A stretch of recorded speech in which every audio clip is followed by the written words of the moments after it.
Okay. Thank you so much for sharing all of that information about your homework from session 5. You can go ahead and put your tape recorder away. And now that we've reviewed all of the strategies from the last session, we're going to move on to session 6. Okay, sounds good.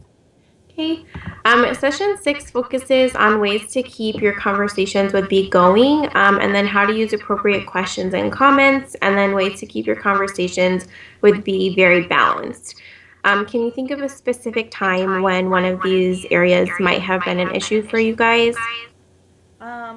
Probably coming up with plans such as going out to dinner, it kind of becomes a struggle.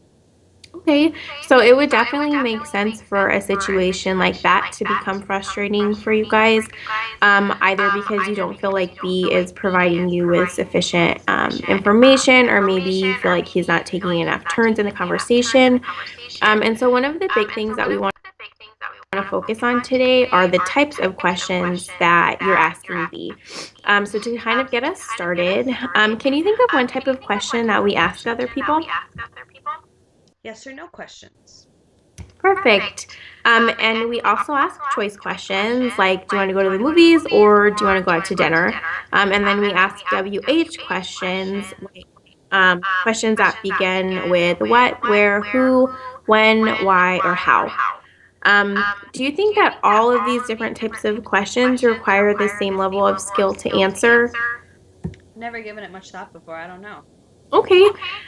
So some questions actually are harder to answer than others. And we'll talk about the easiest types of questions, which are choice questions, yes or no questions, and then what and where. And then questions that are harder to answer are who, when, why, and how. Um, do you see how answering a question like, do you want to drink coffee or soda, would be easier than answering a question like, why do the leaves change colors in the fall? Yeah. Great. So we always want to keep in mind the types of questions that we're asking B during conversations, because we want to focus on asking him questions that we know he's going to be able to answer. Um, so can you give me an example of a what question that you can ask B while you're helping him to get ready in the morning? What shirt do you want to wear today?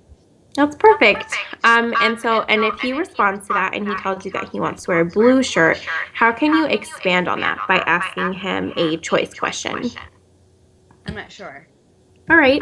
So if B tells you that he wants to wear a blue shirt, you can expand on that by asking him, do you want to wear a blue shirt with flowers or a blue shirt with stripes?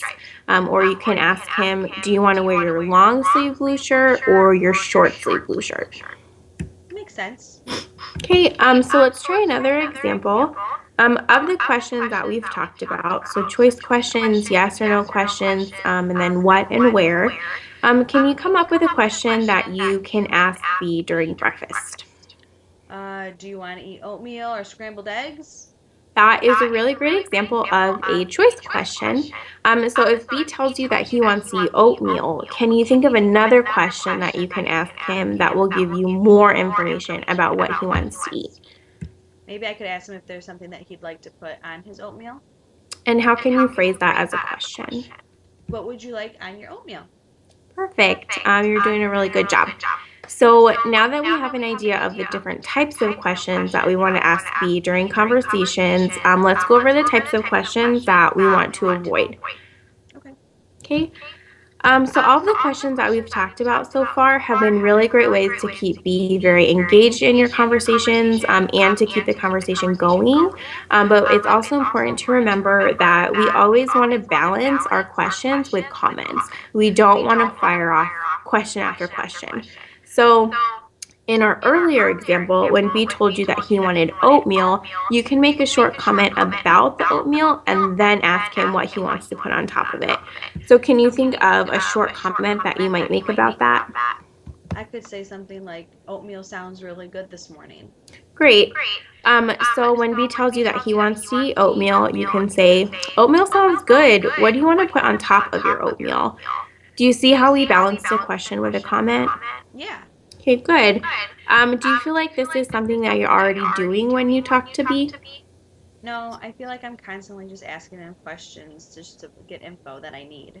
Okay, and what kind of questions do you feel like you ask him the most? Usually yes or no questions. Okay.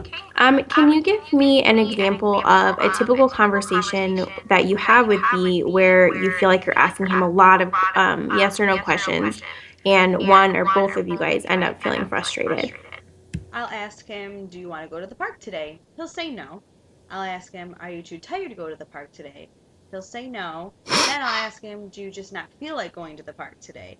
And he'll say no. And then I just get really frustrated because I'm asking him all these questions and I'm not really getting anything back. Okay, so an important thing to remember about yes or no questions is that they really only require a one word response.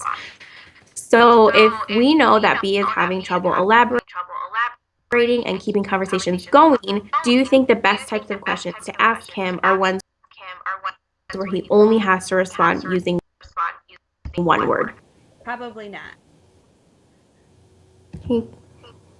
Right. So that's definitely something to keep in mind when you're thinking about the different types of questions, because obviously sometimes a yes or no question is appropriate, like if you're asking him if he liked his dinner, but sometimes they really can shut the conversation down. And so before we get into the other types of questions that can shut the conversation down, we're going to take a short break and then we'll come back and finish it. Sounds great. I'm looking forward to it. Great.